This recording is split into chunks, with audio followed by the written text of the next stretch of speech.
It's time for Two Guys and a Goalie with Dustin Nielson, Matt Kassian, and the goalie, Joaquin Gage.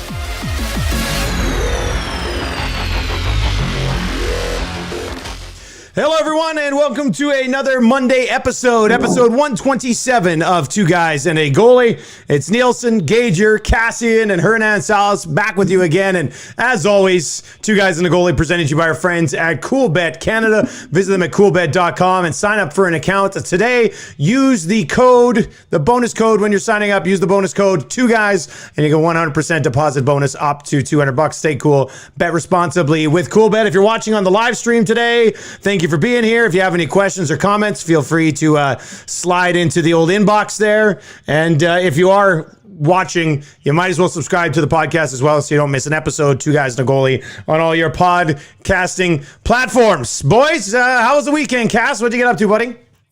It's good. Watched a little bit of hockey, or a lot of hockey. Then did the old Winter Soldier thing. That was good. Yes. A lot of bike riding outside with the kids, which was nice. My oldest has been very cautious with riding her bike, and so it was like the first time she wanted to actually do it. So that was a lot of fun. So it was good, lots of family time, and overall it was just a solid weekend. How about you, Dusty? How old's your oldest? 6, or okay, almost mine's 6 too. So is she Just on a about to two-wheeler turn now?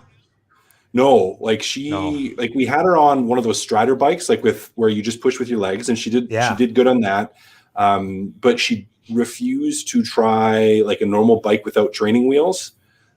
So we tried that, and she tipped over once, like with the training wheels, and then it was just like that was it. She was done. she was like never going to ride a bike again. So it took a long time, like the entire winter, because that happened right in the fall, the entire winter, and she just like the idea of it would upset her. So finally, got her on. So there is a training wheel. So it's back to training wheels instead of jumping right to 2 wheels. But she's actually doing it now, which is progress. Unlike her little sister, who's just, her nickname right now in our house is the Honey Badger. Of course, because she just takes what she wants and doesn't really just doesn't care. So she's gung ho with everything. So she'll be no training wheels right away here. I mean, I doubt she even uses training wheels, but the older one's a little more cautious, which is okay. That's exactly how Marshall, I'm like, are you ready to try to learn on a two-wheeler this year? He goes, no. And Elizabeth, who just turned 4, is like, I'll do a two-wheeler, Daddy. I'm like, Of course you will. Like, I get it. Stop rubbing it in on your older brother. Gager, can you ride a bike? Yeah, no, I can do it. I can do it. I've been known to go on the 2 wheels, wheel around the old. You're a unicycle guy. No, there is a guy around here on a massive unicycle though. Like what? He's probably about 10 feet tall riding that thing around. Yeah, the area has changed wheel? since you went out here. Like a big wheel or a smaller wheel? Or? It's a unicycle, but it's extended. Like I don't know how he gets up on that thing. Like you need a ladder to get up on it, but he rips around out there. It's it's kind of weird, but Twilliger, it's a circus out here, Dusty. I don't remember seeing unicycle guy when I used to live there 5 years ago. Did you ever see the Star Wars guy? I haven't seen him in years, but it's when I had to take my dog for a walk early, and it'd be like the middle of winter, and old Darth Bane would be walking down the street with 2 lightsabers, twirling them with a ski mask on at like 5 a.m. It was I passed him a handful of times just to see. Like I didn't know what was and my dog was a little bit scared, but yeah, I haven't seen him in years. But yeah, there was a Sith Lord out there earlier on 5 years ago. He must have got moved to a different planet or something. There you go. Mission accomplished. Yeah. Matt, how was the weekend, bud? It's funny because I know I was giving Gager a hard time last episode because he quit drinking, but I tied one on Friday, guys, and I'm still hurting, man. Like I'm like slowly getting to 100%. But you know what, guys? It was good. Watched a lot of Yellowstone with the girlfriend. We're almost done season 3. So, oh man, it's such a great show, man. Like the man crush I have on Rip is just, it's not good. It's unmatched. It's unmatched. It's true. Happy birthday to Cole Hauser today too. Yeah, it's Rip's birthday today. That's right. And Just watched a lot of hockey and a lot of NCAA. I know this is a hockey podcast, but that's been great to watch, man. Madness, baby. It's always great. Cass, how far are you on Yellowstone now? We're into season 2. We're into season 2. A couple episodes in. Still just slowly. Like it's been. I have to take it in doses. Like I love it, absolutely love it. But we're taking it in doses. So going slow here. So I think That's we're good. 1 or 2 episodes into season 2. You should do that, Cass, because at the rate you're going, you're going to be able to fly right into season 4 if you keep this pace. June, that's right. That's I can't tell if you're being like honest with that comment, or is that like sarcastic and it's supposed to cut me, because I kind of feel hurt that you're really saying that I'm watching. No, I'm saying that's brilliant, because Okay. the rest of us crush it in 2 nights and then bitch and moan that we can't watch anymore. You have a steady stream of Yellowstone. That's nice. It's been steady. Yeah. When does season 4 come out? Father's Day. Okay. Perfect day. Yeah. Brilliant. Which must mean. Well, I'm not going to spoil anything. Let's just leave it the way it is. Sorry, guys. I almost threw in the end of season 3. Sorry. That's woo. All right. We got lots to get to. Let's just start. I mean, you take that first game against the Jets. You fall behind 2-0 on Saturday night as well. Cass, how big of win was that for the Oilers to come back after you could have just said, we got the split in the series. It's not the end of the world. Down 2-0. But they, Tippett made some changes. They found an extra gear and they came back and won that game. Yeah, it's huge. It's huge against a good team that was playing well too. It wasn't like Winnipeg was playing poorly. So huge comeback. Not just a confidence builder, but anytime you have wins like that, we always call them character wins. That's a character win where you're down, you're playing a good team that doesn't give up leads, and you find a way to battle back. And it is on the shoulders of your best players. Your best players were your best players. McDavid, Draisaitl, Barry Nurse, maybe Puljujarvi. We'll talk about him later. But they step up and they have a big night and a huge period, and they get you a win. And that, especially I look at this and I go on multiple levels, not just from the standings right now, but also from the potential of a playoff matchup in the first round, where you now have that ability to identify, to say, you know what, even if we're down in the third, we can come back against this team. We've done it before. We can do it again. And there's just, I think, a mental switch that flips that's important that you can, I think I've talked about it on here before, but that difference between just kind of trying to do something and believing you're going to do something. So now it's like you had the belief, you were rewarded in that belief, and it just makes it easier to do the same thing again. Gage, anything to jump off the page for you on Saturday night there against Winnipeg? Well, just what Cass said about gaining that confidence and experience of coming back on a team against the Jets. I thought the first game the Jets looked a little bit out of gas, and the second one I was a little bit hesitant to think if the Oilers could come back, but it was gutsy. Mike Smith making some saves that weren't required, but he still made them. Great game. It's amazing when the NHL elite take their game to just a little bit higher level that no one else can get to. And that's that one goal with Connor passing it over to Leon, and Leon just not hesitating and just fires a pill straight back of the net. That was unreal to watch, and Nurse tying it up.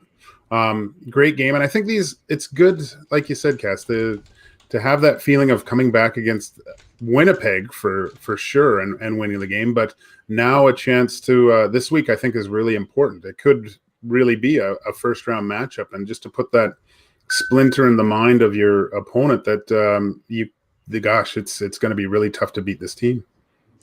Hernan, that win against Winnipeg, one of the most impressive of the year for the Oilers. Like, it's got to be right near the top of that list, doesn't it?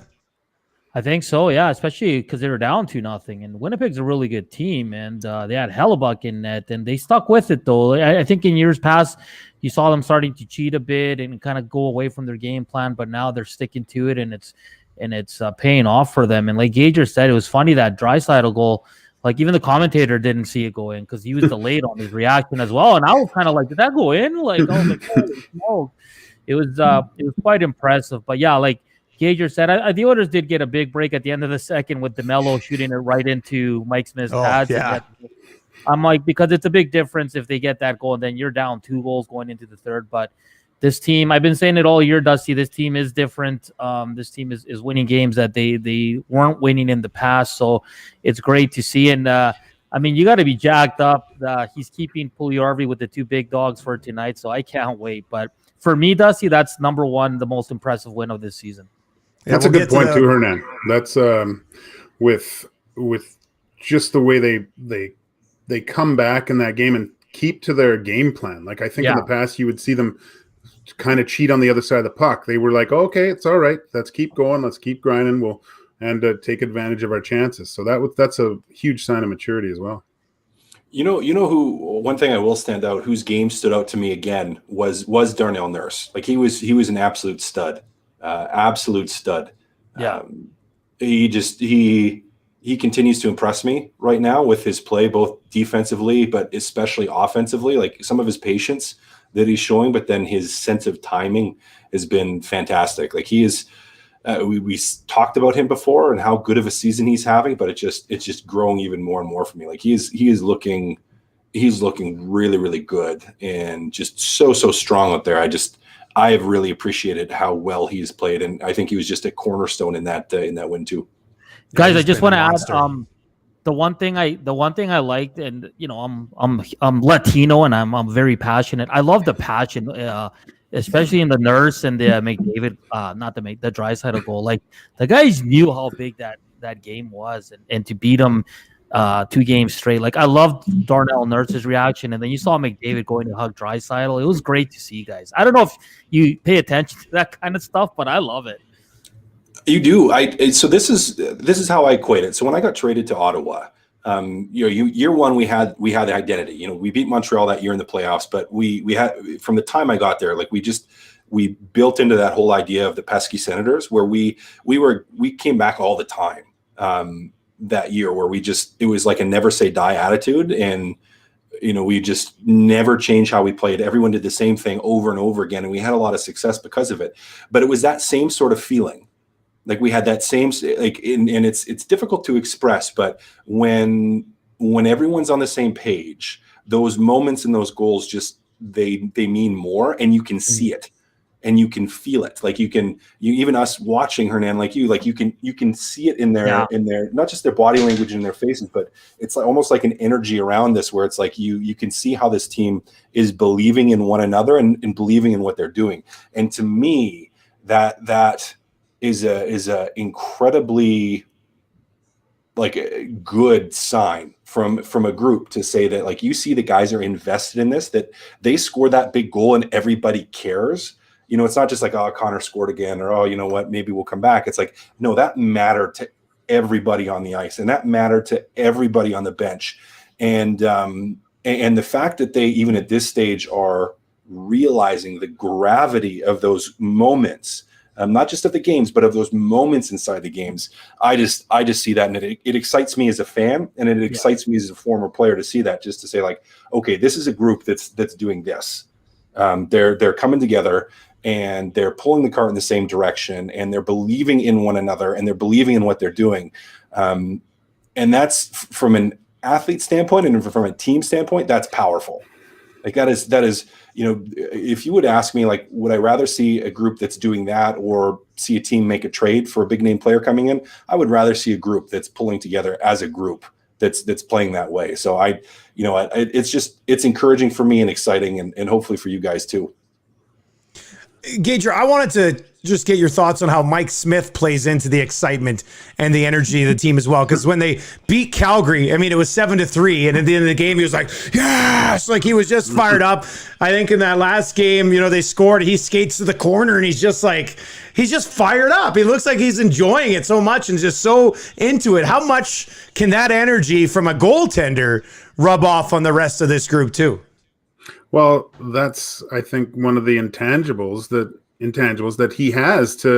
He is a fiery guy. Everyone that seems to have played with him in years past, that's the first thing they mention about Mike Smith, is how competitive and fiery he is. I mean, he makes that glove save, I believe, off Connor, and flashes leather and stands up and puffs the chest out, and everyone's like, yeah, this is pretty cool. Like making a big save is just like a big hit, and he's he makes that the save he didn't need to make. That was phenomenal to dive back and glove it. But your guys get pumped up when they see that type of thing, right? And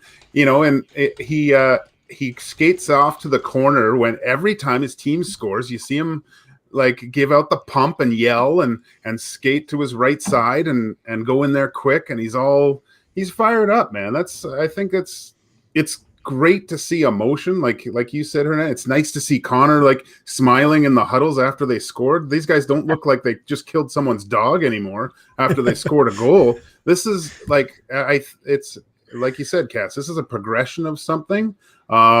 It's going well so far. Let's hope they can keep this going, because emotion's a wave, and if they riding it like this with 20 some games left, it could they could set themselves up quite well.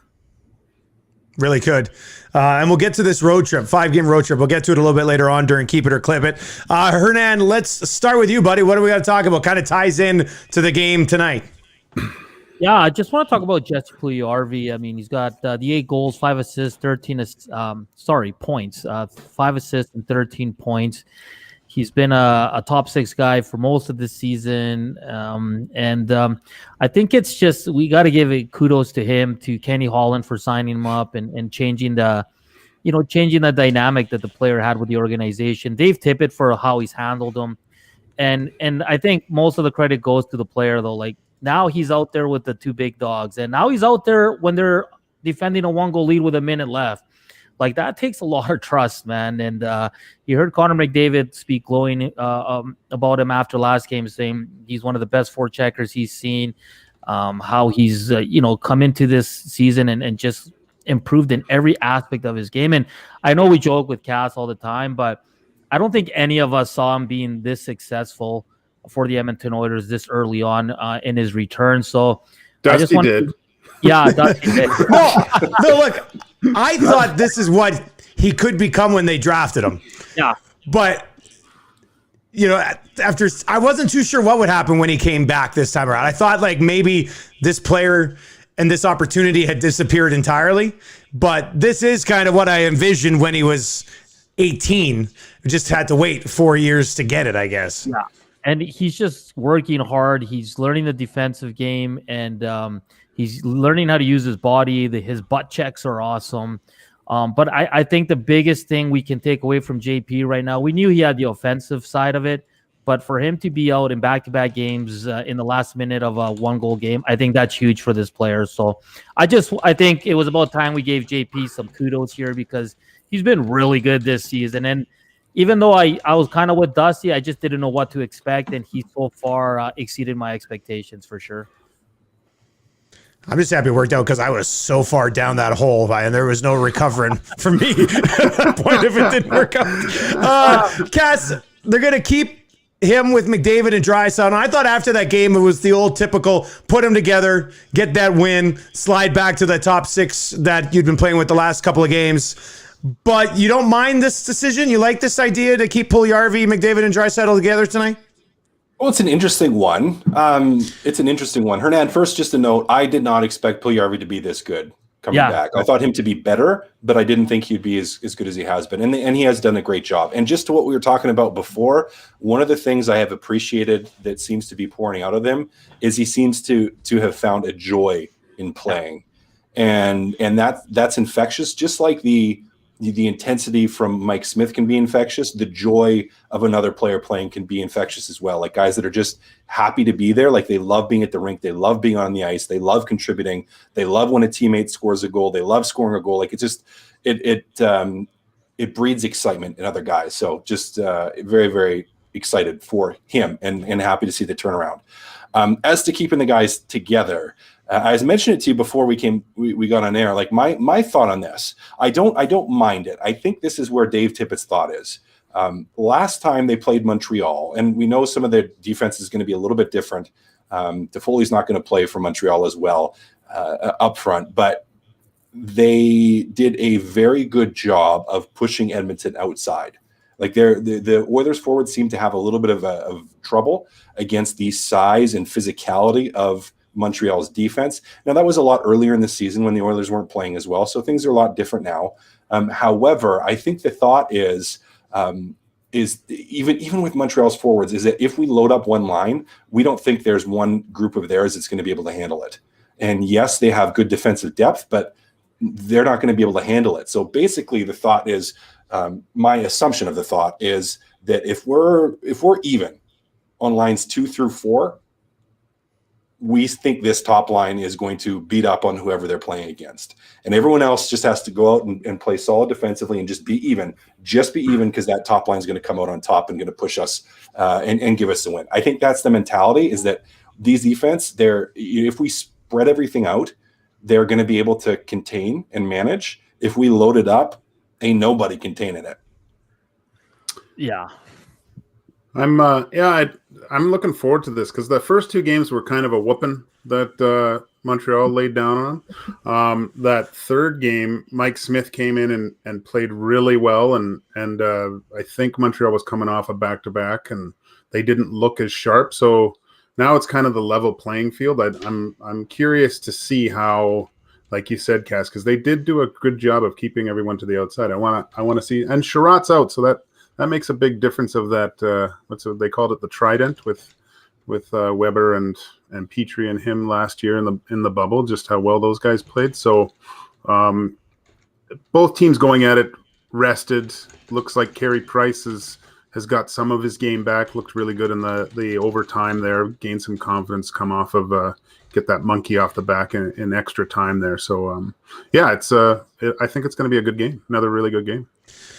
Just quickly on Puljujarvi, I think the one thing, Hernan talked about his ability to, McDavid talking about that, Hernan mentioned his ability to get in on the forecheck. And it's not even like he's coming away with clean pucks. Like, he's just disrupting everything in the offensive zone. Like that, McDavid's first goal. Puljujarvi kind of just sort of whacks at a stick, puck bounces to McDavid, and he puts it in, and he'll go in behind the net. He'll just kind of come in as a wrecking ball, and McDavid scoops in and grabs the puck and goes and does his thing. And Cass, it's weird that can be overly effective, but it really has so far, just wreaking havoc in the offensive zone, essentially. Yeah. Well, it makes a huge difference, especially when you have like a McDavid and a Draisaitl sniffing for an opportunity in there. And if you're forcing people to make bad plays, that's where you capitalize. You capitalize on mistakes, and good forechecking forces mistakes. It forces bad passes, forces bouncing pucks, forces players to move it in a position or to a position they're not comfortable with.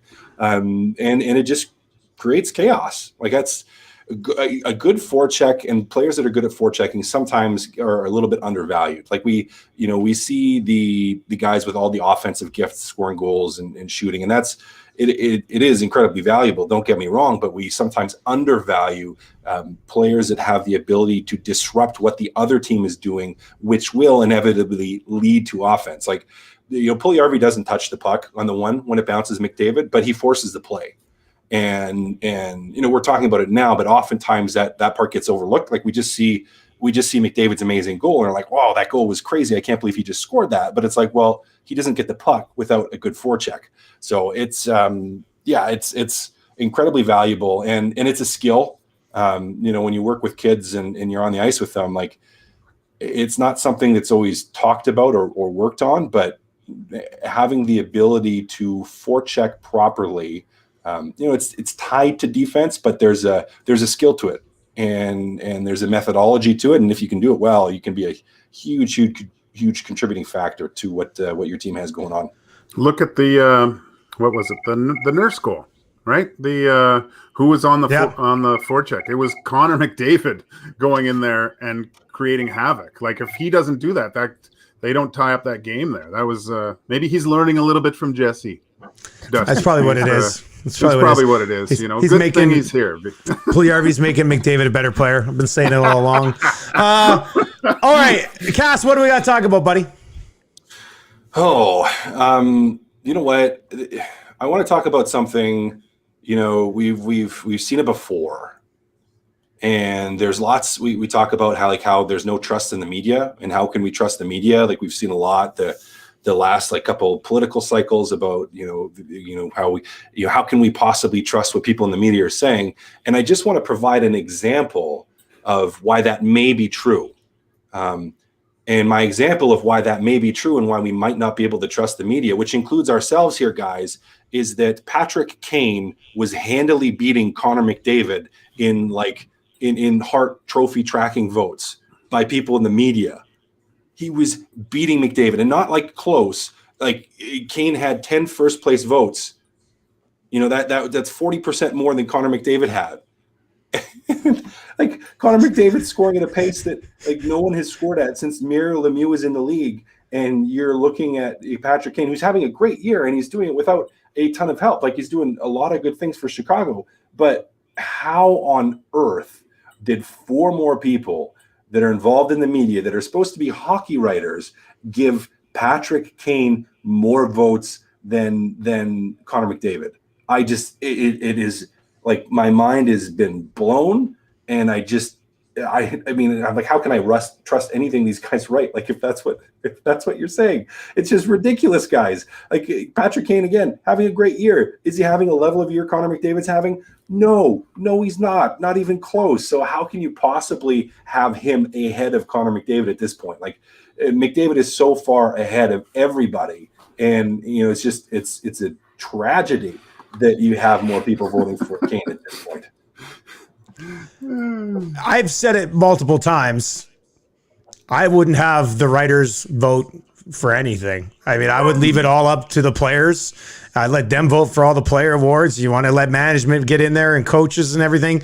I feel like it would be more valid if it was coming from the players who know that every time you step on the ice, Connor McDavid is the most valuable player on the ice every single time. You don't think a player is going to tell you? It's the whole McDavid's getting that LeBron treatment, where you look at it and you look for reasons to give somebody else the MVP. And it happens all the time in the NBA. They have these narrative MVPs that they dish out. And right now, I mean, people are just begging for the Hawks to make the playoffs so they can give the Hart Trophy to somebody else who's deemed more valuable, when Connor McDavid's even going to lap him in the point race. Like the guy's on pace to win the Art Ross, the Rocket Richard, the Lindsay. Like he's going to win everything. You can't possibly give the Hart to somebody else. Hernan, you got any fire for this topic or what?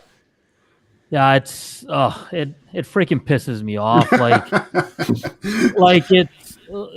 last year, like there were some writers that left Draisaitl off their ballot. Like it's okay if you don't want him to win it and whatever, but I just feel like some of these media folks are just looking for attention. It's 100% what it is. They like flaunt this little Hart vote around like we actually care. Like, come on. Yeah, and it's just like they want to be creative and find new stats to like you said, find a way for McDavid not to win it. You're looking for all the excuses in the book. I'll tell you this: Patrick Kane's been excellent. Hell yeah, he has. But DeBrincat's been pretty damn good. He's on pace for 40 goals in a regular season. So Kane's not doing it all by himself. Yes, that team is doing a lot better than we all thought they were. But you know what, guys? They're out of a playoff spot. And according to 90% of the media, when McDavid won the scoring race one year, they all said he cannot win the Hart Trophy because they're not a playoff team. So unless Patrick Kane's team's in the playoffs, he shouldn't even be in the damn conversation. Should he be in the conversation if they're a playoff team? Yeah. But Connor McDavid is going to score 90 to 100 points. Come on, man. Like, enough with this. And listen, Dusty, I'm going to take to Twitter if stuff like this keeps going on. Because it's the only way you can get your voice out there. People are going to be like, well, you guys are biased because you're from Edmonton. No, because Connor McDavid is the best freaking player in the world. He's having an unreal year. And no disrespect to all the other great players, but this is not close, Dusty. And you see it in the Ted Lindsay vote. They voted for McDavid. They voted for Draisaitl. I think the players get it more right than the damn media does. And I'm part of the media. I don't vote, though. Gager? I mean, if you look at the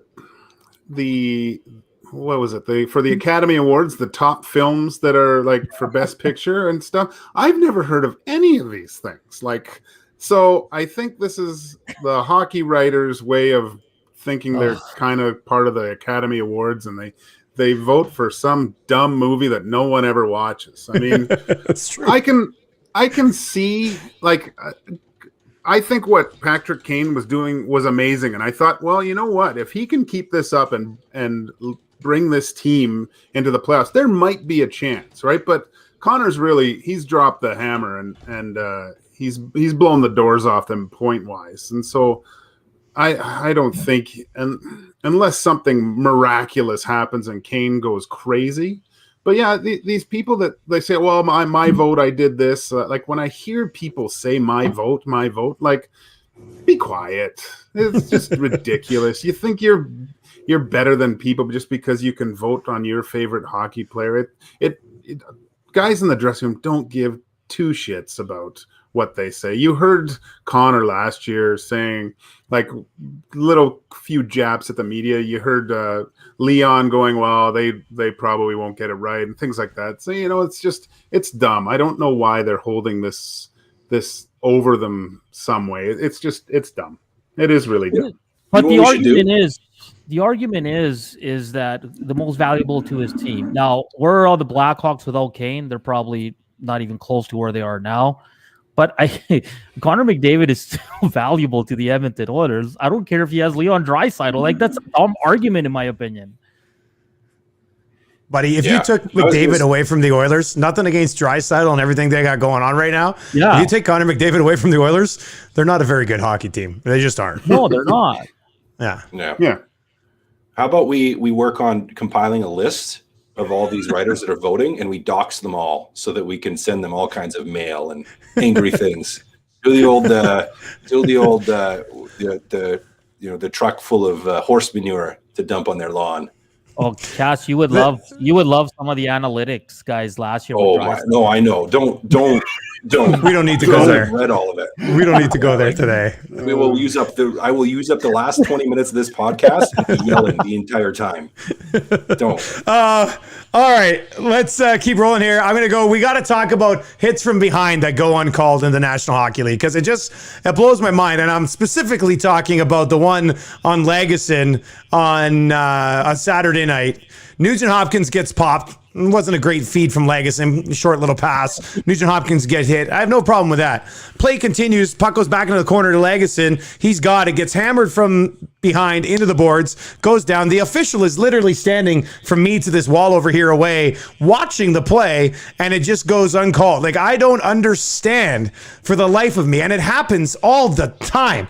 How can an official stand there and try to watch a check from behind, right in the numbers, and just not deem it a penalty? I don't care the time of game or this game situation that you're in. If you hit somebody in the numbers from behind, it should be an automatic penalty every single time. Cass, how do we see this get passed by so many times? It just drives me crazy. To me, it's just incompetence, but tell me it's something else. Well, Sometimes it's incompetence. The difficult thing, Dusty, is there's a lot of young players that do a horrendous job of protecting themselves, and they put themselves in horrible positions. So I remember I watched the Lagesson one. I don't remember exactly, if he turned or I'd have to watch it again. So I'm not going to comment on that one specifically, but I will say as a broad thing, there's a lot of times if you spin. If you know that there's pressure, and there is always pressure in the NHL, and you're 2 feet from the boards and you spin and try to stick your butt out, and then you get buried from behind, part of me is like, well, some of it sometimes is your own fault. Don't try to cut back or turn at specific times. You have to know where pressure is coming from, and you have to respond appropriately to it. So I'm always hesitant just to jump on people to say, you know what, every hit from behind should be called, because they shouldn't. If a player spins at the last second and puts himself in a horrible position, that's his own fault. Now, if there's something that's like a blatant hit from behind, yes, you have to call those. Those should be called, and they should be called every single time. But there are some situations where, I don't think it's quite as cut and dry of, if a guy gets hit in the numbers, that's it. Because, you have way too many, I don't know what the proper word is here, so I'm just going to say players that just see someone coming and they turn instantly. And that's their way of trying to avoid something. And then they get buried, and then they're like, well, you're a good hit from mine. It's like, well, protect yourself. Don't be an idiot. Gage, where do you come out on this? Yeah, I'm with Cass. I think a lot of guys put themselves in vulnerable positions a lot of the time. But we have seen some lately where you could probably give it a 2 count of a guy being able to read the full name on the back and the number forward and backwards before he hit the guy. So yeah, I don't know what it is, Dusty, this year with some of the officials. Maybe they're so tired of the Northern Division and they don't get to travel as much, and they're just a little bit upset they can't get down to the States at all. But I don't know what it is. It's someone's going to get hurt though. That's the thing. But then again, don't get in that position 2 feet from the boards and hunched over too. Like that's suicide. It's crazy. I think, you go back, you look back years, guys going into the corner, they knew they'd go at certain angles because they knew some guy was just steamrolling from the other end of the ice and they were going to get crushed. So yeah, be aware. I think guys need to be more aware, but refs need to start calling it a little bit better too. The slashes to the hands, come on, like they're little love taps sometimes, or slashes to the shin pads, and they're calling that, but they can't call a guy taking a run at a guy from behind. So I know reffing's hard, but it needs to shore up for sure. Hernan, where do you come out on this, bud? You know what? It was funny because there was a Kassian hit that was. It was on Ehlers. Yeah, on Ehlers, and the Winnipeg media was like, that should have been a. So maybe the refs let that one go because they missed that one. I don't know. Yeah, but you can't do that either. Like you can't. No. You just can't officiate the freaking game that way, man. Like.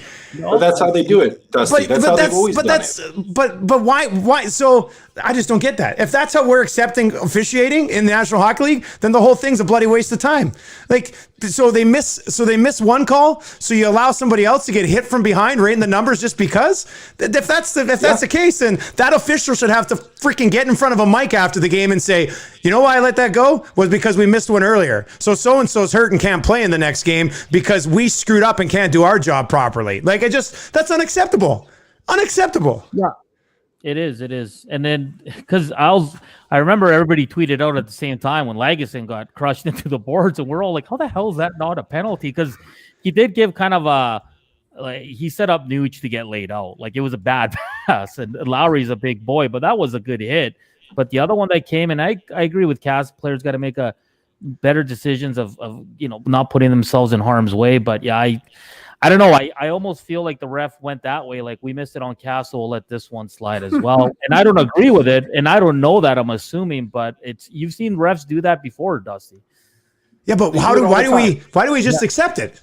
It's shitty officiating. That's what it is. Because Dusty, if you had one team get 6 power plays and one team get 1 power play, and it was like that every single night, where one team power plays, especially at the clip that they're going at this year. Like, if we look at the power play percentages and how high they are this year, if you give a team, 5 or 6 power plays and the other one only gets 1, it's a huge, huge advantage. Now, what should be the case is they should call all the penalties, and players should have to play in a way where there isn't a big discrepancy. But officials, they do it again, even if it's not intentional. The thought is, well, you know what, if we're up 1 or 2. If we call 3 penalties on one side, 1 on the other, like, we're okay. If we call 3 on one side and 2 on the other ones, we're okay. We're not going to get yelled at by our superiors. We're not going to get yelled at by the coaches and the management of the other team. However, if we give one team 8 power plays and one team 1, I'm going to get yelled at. It's not just going to be talked about by people like us in the media. Like, there will get chewed out repeatedly, and all kinds of things will happen behind the scenes. And so that's why they behave as they do. Now I'm with what's the point? I don't know. If you can't call 3 penalties in the third because the other team already has more power plays, like, what are we doing here, man? Like, it just that's the way it's embarrassing. It hasn't changed in 20 years, 30 years, 40 years. Well, I know, and what I'm saying is that it's because everybody just accepts shitty officiating. Like, if you actually said we're going to call penalties that are penalties, then teams would stop taking some of those penalties. You wouldn't hit somebody from behind if you knew, hey, we got a freebie because they didn't call one on Kassian earlier, so I'm going to smash Lagesson in the numbers because I know they're not going to call it. Like, it's just, I just don't get it. I don't know how we've been watching it forever and we still just go, that's the way it is. It just blows my mind.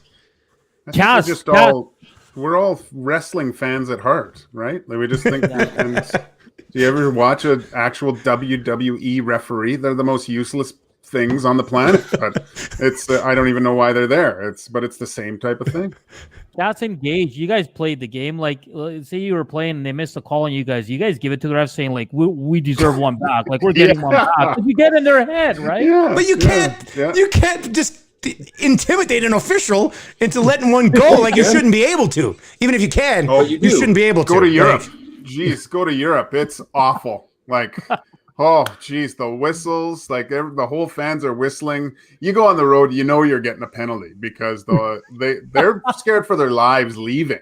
Other than that, like it is so frustrating. It took me a good year and a half to get used to the officiating in Europe. Like, oh, that was bad. Whoa, God. I had somebody text into the show this morning, and Cass, I'll run this by because we're having the good discussion here. They said, do you think it's harder for officials to call the game because there's no fans in the crowd intimidating the calls one way or the other? Which I didn't really buy into, because if you're an official, you should just be calling the bloody game as it should be called, not if the fans cheer for a missed call or not. But what do you think? Where do you come out on that even suggestion? I think it should be easier. Shouldn't it be easier That's without what fans I in the thought. stands? That's what I said. Like it takes to separate some of the the emotional pressure on the refs. Like you still have the players yelling at them, but that's never going to change. Like you're never going to have that change to be like, you owe us one, you owe us one. Like we would always say that all the time. And you would know in the back of your head if the refs gave you one. So if they made a bad call, like 4 in your favor, you knew that they're going to get it back. And coaches would talk about it in the dressing room where they're like, okay, boys, we got that power play, great job power play. We got a goal. Like, let's be really careful with our sticks because they're going to be looking to give them one back. Like they're going to be looking for something to try to even it out like that. Those are actual discussions that would happen. But it should be easier without the fans there, shouldn't it? Because, you're not getting booed. You're not getting yelled at. Like you can't feel the emotion in the building. The pressure isn't the same on the officials. So if anything, this should be like the time for officials to do that better because they don't have, 20,000 people yelling at them. They only have the guys on the bench. Yeah, that should be a huge difference. I mean, how many times a guy gets hit or tripped and you hear the fans go, hey, and then they go, oh, did I miss something? Like you watch refs and they go, oh, what happened there if they didn't see it, right? So, yeah, it should be way easier to ref without anybody there. Now I'm saying that being at the games, Dusty can probably add to this. It's funny because everything that happens on the ice, sometimes it's not even a penalty. All you hear is a bench like, hey, what's that? Almost on every play that looks like a penalty. It's crazy. All right, Gager, what do we got to talk about? We got to talk about the Toronto Maple Leafs goaltending situation here. Lots of chatter about I believe he goes by Soupy, Mr. Campbell. I'm going out on a limb to say his nickname is Soupy there, but I've been reading a lot of reports saying that he should be the guy to lead the Leafs through to the playoff run. And I'm just like, whoa, like let's stop the clock here. I mean, he's played great this year, 4 games.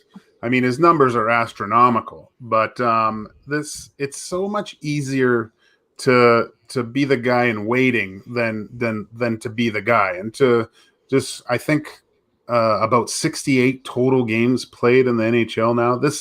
It's not a big enough sample size to crown this guy as your number one when you got Freddie Anderson, who's, I think, still one of the top goalies in the league, and you're thinking that he's not your guy anymore. Just not a good idea. I can't see that happening if they're going to go with an unproven guy down the stretch here with Freddie on the bench. I think it's a big mistake. But what do you guys think?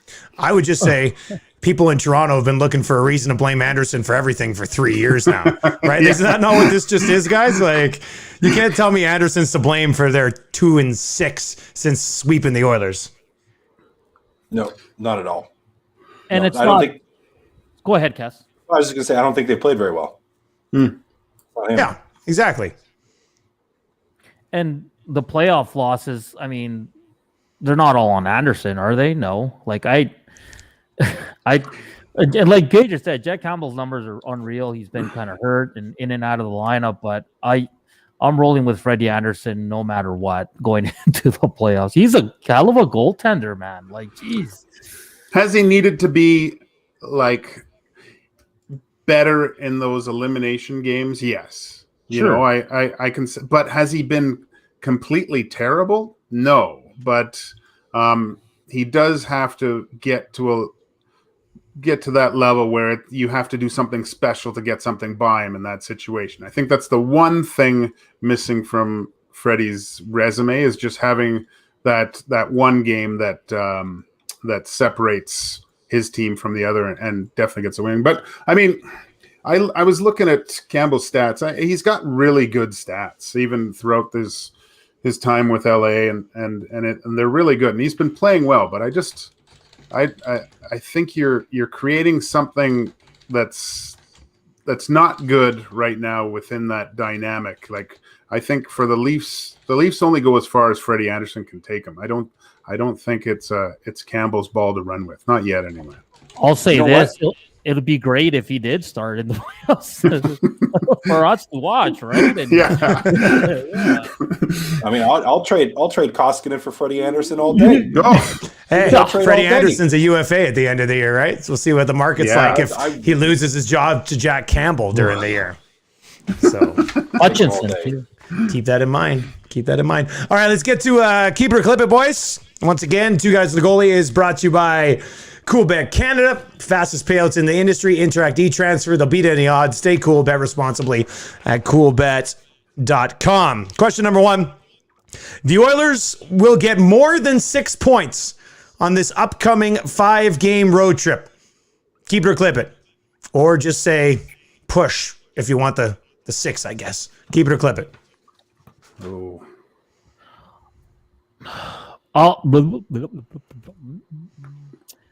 I'll clip it. I'm getting them just under. I think fatigue might be a bit of an issue here. They've played a lot of hockey. Once they head into Toronto on Saturday, Toronto's only going to have played one game in this week. So it'll be 4 and 6 I think they're gonna be and back-to-backs for the Oilers at that point. Yeah. So I think they're going to get 5. So I'll clip it. Yeah, I was going to clip it. I was thinking the same thing, pretty much verbatim. I think they do 500, and I think you're happy with it. Oh, yeah. 6 point. I'm going to throw the push in there, Dusty. I think they've played some really good hockey games. I think they can pull some out of Montreal. That game against Toronto on Saturday, that's going to be a tough one. But I think they can pull 6. Question number 2. If the Oilers sweep this road trip, Ken Holland should change his deadline day approach. Keep or clip it. Clip it. I think it stays the same regardless. Like, if you're the Oilers right now, like, what are you rushing out to trade? And who are you rushing out to trade for? I don't think there's anything you can do or anyone that's going to be available that you just absolutely need to go get, regardless of how you do on this road trip. I'll clip it too. If they sweep this road trip, I'd leave everything the same. Yeah, why would you want to mess with this lineup? Yeah, no doubt. So I'm leaving it the same, man. Yeah, clip it. I mean, even if they went, 4-1. 4-1. Yeah, I would. What are you going to trade for? What's available, and I don't think it's. I don't think there's anything out there that really makes your team much better. Question number 3. You have to pay. Golf isn't worth it if you have to wear a toque. Keep it or clip it. Because we're getting to that time here where golf courses could open, but it's still chilly in the morning. Is it worth it? Keep it or clip it. I'm going to clip it. There's no way I'm wearing a toque golfing. I've done that twice. You hit the ball, your hands hurt. It's stupid. I need sunshine.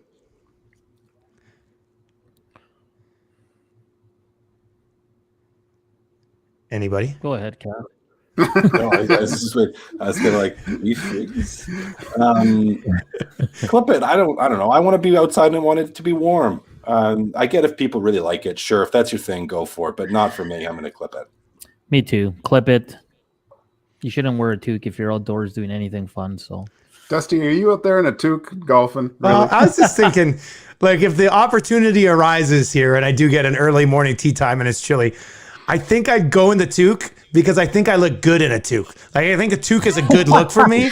I want like a light summer toque that I can wear all the time for golf. So that would probably be the reason. What's a light summer toque? Well, I don't know, it's a silk toque. Yeah, like a beanie kind of. I don't know what it would be like, but yeah, Cass, it's a good golf look. I'm starting it. It's a new thing. Okay. All right, I'm asking this question not because I'm a biased Yessi Puljujarvi guy, because I am, but I'm curious. I want to know your thoughts on this. Alex Chason is better on the top power play unit than Puljujarvi would be. Keep your clip it. And I ask this because I'm kind of torn on it. That's why I'm asking. yeah, that's a good question though. That's tough. Because he's the only change though, right? So he's Well, Nurse and Barry kind of go in and out, but yeah, it's Chason or Puljujarvi. I like Puljujarvi just because I think he's a little bit quicker, and I think he has a little bit more offensive instincts. But Jason's played good. Like his net front presence has been really quite good. But no, I'm going to keep it, Dusty. I think Puljujarvi's better. I'd like to see him there. Is that okay? I'm with Gage. Listen, Jason does good work in front of the net. He works his butt off and all that, but I just think Puljujarvi has more finish, and I think he could finish more of those tap-ins that Chason misses. I know Lotite had a good tweet last week when he's like, get that guy a shovel. He should use Leon's stick with that paddle. That's what he should do. Yeah, he misses a lot of opportunities. It's close for me, but I'd like to see what Jesse can do there to start the power play, not to finish. Yeah, I'm going to take the opposite side. I think at this point, not that I hate Puljujarvi. I've been a big fan. No, I don't. And I've been very kind to him in the new year, as per my resolution. I will continue to be. At this point, they have had too much success with Chason to make that switch. Like he's been really good there. Long term, that's Puljujarvi's spot, and it should be. Short term, right now, Chason has. I know there's been some missed opportunities from him there this year, but he's in position to get them. Puljujarvi will be. I'm giving that to Chason right now. Yeah, and as a guy who's torn, like it frustrates me to see it. But when you watch Chason, you know he knows what he's doing in front of the net, right? Like you can tell he's been doing it for 5 to 10 years in the National Hockey League. So you look at it and go, okay, I can see why they have him on there. But I also like other aspects of it, the fact that nobody gets to the front of the net better than Puljujarvi does for the Oilers anyway. And I think when there are loose pucks, I think there's a better chance recovering it to keep the power play alive with Puljujarvi as opposed to Chason. And not that it factors in, but I'd be more comfortable with Chason or with Puljujarvi bringing the puck in if need be. Not that ever really happens because it's McDavid or Draisaitl, but you can see why Chason is out there. So I try not to be overly critical of him, but there's been a few that he could have banged in for sure. And I'm sure he'll tell you that, right? And he's got a couple too. So yeah, it's yeah, you're right, Cass. It's like Puljujarvi's spot in waiting, but right now you got this guy who's here now, probably won't be back, getting that spot right now. So, all right, Puljujarvi go ahead. Better than Laine this year? Is Puljujarvi better than Laine? I think Laine has one more goal right now. Does he? Which is just crazy, to be honest with you. Nuts. That's crazy. Yeah, it's so bizarre. I can't even stay focused. All right, guys, that's going to do it. Before we wrap up, prediction for the road trip. Cass, what's the big story coming out of this road trip for the Oilers? What do you think? Oh, boy. they lose one of the Toronto games in an ugly fashion. That's what we're going to be talking about, even though it shouldn't be what we're talking about. Okay. I'm going to say my big story is McDavid continues to tear it up and is over 70 points by the time these 5 games wrap up. Ooh, 10 points in 5 games. Seems actually very reasonable for him. Gager? They're going to win tonight, lose the next game. The rubber match will go to the Oilers. They're going to get shellacked by Toronto Saturday night because that's usually what happens. And then they're going to come back with a big win on the Monday. There you go. Heard it here first. On 2 guys and a goalie. Win, loss, win, loss, win on the road trip. If you've been watching on the live stream, thank you very much. Subscribe to the podcast. Just search 2 Guys and a Goalie wherever you get your podcasts on any platform. You'll find us there. That's going to do it. Once again, brought to you by our friends at Coolbet for Joaquin Gage, Hernan Salas, and Matt Kassian. I'm Dustin Nielson saying thank you very much for listening, boys. Have a good couple days. We'll chat on Thursday. Awesome, boys. Later.